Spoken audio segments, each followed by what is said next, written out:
प्रिय छात्राः नमस्ते। अहम् इदानीं नवमकक्षायाः क्रियापदम् इति पाठस्य प्रश्नोत्तराणि करोमि। पश्यन्तु छात्राः, पञ्चमः पाठः क्रियापदम्, अस्य पाठस्य अभ्यासः। प्रथमः प्रश्नः, एकवाक्येन उत्तरं लिखत। ಒಂದು ವಾಕ್ಯದಲ್ಲಿ ಉತ್ತರಿಸಿರಿ. ಮೊದಲನೇ ಪ್ರಶ್ನೆ, ಕ್ರಿಯಾಪದಂ ನಾಮ ಕಿಂ?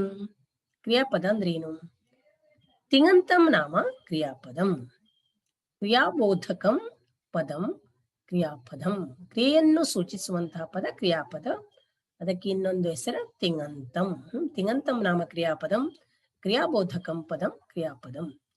ಸಂಸ್ಕೃತೆ ಪ್ರಾಯಃ ಕತಿ ಧಾತವಃ ಸಂತಿ?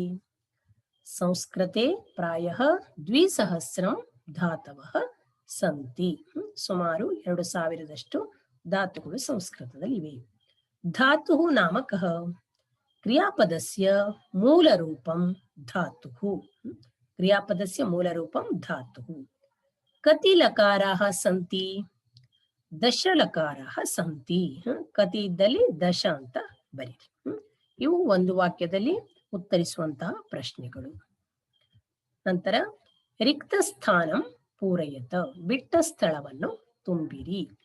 ಮೊದಲನೇದು ನೋಡಿ, ಅಹಂ ಡ್ಯಾಶ್. ಅಲ್ಲೇನಿದೆ? ಪಠತಿ ಇದೆ. ಪಠತಿ ಅಂದ್ರೆ ಪಠ್ ಧಾತುವಿನ ಲಟ್ಲಕಾರ ರೂಪ. ಇದು ಪ್ರಥಮ ಪುರುಷದಲ್ಲಿದೆ. ಆದರೆ ಅಹಂ ಎನ್ನುವುದು, ನಾನೀಗಾಗಲೇ ಹೇಳಿದ್ದೇನಲ್ವಾ, ಅಹಂ ಅನ್ನೋದು ಉತ್ತಮ ಪುರುಷ ಏಕವಚನ. ನೀವು ಅದಕ್ಕಾಗಿ ಏನ್ ಬರಿಬೇಕು? ಪಠಾಮಿ. ಅಹಂ ಪಠಾಮಿ. ಎರಡನೇ ನೋಡಿ, ವಯಂ ಡ್ಯಾಶ್. ಇಲ್ಲೂ ಕೂಡ ಲಿಖತಿ, ಲಟ್ಲಕಾರ ರೂಪ ಇದೆ, ಲಿಖ ಧಾತುವಿನಿದು. ವಯಂ ಅಂದ್ರೆ ಅಹಂ, ಅವ, ವಯಂ ಅಂದ್ರೆ ಉತ್ತಮ ಪುರುಷ ಬಹುವಚನ. ಅದೇನಾಗ್ತದೆ? ಲಿಖಾಮಹ, ಲಿಖಾಮಿ, ಲಿಖಾವಹ, ಲಿಖಾಮಹ. ವಯಂ ಲಿಖಾಮಹ ಅಂತ ಬರಿಬೇಕು. ತ್ವಂ ಜಲಂ ಡ್ಯಾಶ್. ಪಿಬತಿ ಇದೆ.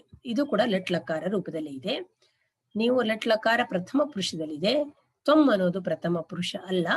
ಯಾವ ಪುರುಷ? ಮಧ್ಯಮ ಪುರುಷ ಏಕವಚನ. ಅದಕ್ಕಾಗಿ ಏನ್ ಬರಿಬೇಕು? ತ್ವಂ ಜಲಂ ಪಿಬಸಿ.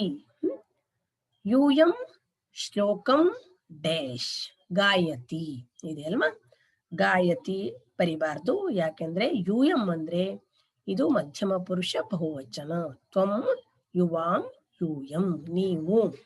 ಗಾಯಸಿ ಗಾಯತಃ ಗಾಯಥ. ಯೂಯಂ ಶ್ಲೋಕಂ ಗಾಯಥ. ಇವಿಷ್ಟು ಬಿಟ್ಟ ಸ್ಥಳ ತುಂಬುವಂತ ಪ್ರಶ್ನೆಗಳು. ನಂತರ ಚತುರ್ಥಂ ಪದಂ ಲಿಖತ. ಮೊದಲನೇ ಶಬ್ದ ಕೊಟ್ಟಿದ್ದಾರೆ, ಅದಕ್ಕೆ ಸಮನಾಗಿ ಎರಡನೇ ಶಬ್ದವನ್ನ ಬರೆದಿದ್ದಾರೆ. ಮೂರನೇ ಶಬ್ದ ಕೊಟ್ಟಿದ್ದಾರೆ, ಅದಕ್ಕೆ ಸಮನಾಗಿ ನಾಲ್ಕನೇ ಶಬ್ದವನ್ನ ಬರಿಬೇಕು. ಚತುರ್ಥಂ ಪದಂ ಲಿಖತ. ಪಠಾವಹ, ಪಠಾಮಹ, ವಂದಾವಹೆ ಡ್ಯಾಶ್. ನೋಡಿ, ಇದಕ್ಕೆ ಯಾವ ಸಂಬಂಧ ಇದೆ? ಪಠಾವಹ ದ್ವಿವಚನ, ಪಠಾಮಹ ಬಹುವಚನ. ಹಾಗೆ ವಂದಾವಹೆ ದ್ವಿವಚನ. ನೀವು ಬಹುವಚನ ಬರಿಬೇಕು, ವಂದಾಮಹೆ. ವರ್ತಮಾನೆ ಲಟ್, ಭೂತೆ ಡ್ಯಾಶ್. ವರ್ತಮಾನೆ ಲಟ್ಲಕಾರ, ಭೂತೆ ಲಂಗ್ಲಕಾರ. ಪಠತಿ ಪರಸ್ಮೈಪದಿ. ಪಠತಿ ಅನ್ನೋದು ಪರಸ್ಮೈಪದಿ ಧಾತು. ವಂದತೆ ಯಾವ್ದಾಗ್ತದು? ಆತ್ಮನೇಪದಿ. ಪಠತು ಪ್ರಥಮ ಪುರುಷ. ವಂದಸ್ವ ಅದು ಯಾವ ಪುರುಷ? ಮಧ್ಯಮ ಪುರುಷ. ಇವಿಷ್ಟು ಚತುರ್ಥ ಪದಂ ಲಿಖತ. ನಂತರ ಪುರುಷತ್ರಯೇ ಲಿಖತ. ಪುರುಷತ್ರಯೇ ಅಂದ್ರೆ 3 ಪುರುಷಗಳಲ್ಲಿ ಬರಿಬೇಕು. ಮೊದಲನೇದು ಯಾವ್ದು ಕೊಟ್ಟಿದ್ದಾರೆ? ಪಠತು. 3 ಪುರುಷ ಅಂದ್ರೆ ಪ್ರಥಮ ಪುರುಷ, ಮಧ್ಯಮ ಪುರುಷ, ಉತ್ತಮ ಪುರುಷ. ಈ 3 ಪುರುಷದ ರೂಪಗಳನ್ನ ಬರಿಬೇಕು. ಪಠತು ಇದೆಯಲ್ಲ, ಪಠತು, ಪಠತಾತ್, ಪಠತಾಂ, ಪಠಂತು. ಪಠ, ಪಠತಾತ್, ಪಠತಂ, ಪಠತ. ಪಠಾನಿ, ಪಠಾವ, ಪಠಾಮ. ನಿಮ್ಗೆ ಈಗಾಗಲೇ ಬಂದಿರೋದು, ಇದು ಬರೀರಿ.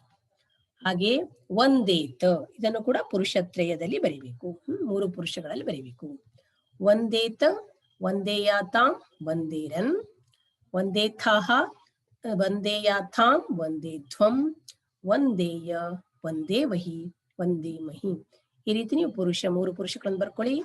ಏಕವಚನ, ದ್ವಿವಚನ, ಬಹುವಚನ ಬರ್ಕೊಂಡು ನೀಟಾಗಿ ಬರೀರಿ. ಆನಂತರ ಕ್ರೀಡಿಷ್ಯತಿ. ಇದು ಕ್ರೀಡ್ ಧಾತು ಲಟ್ ಲಕಾರ ರೂಪ.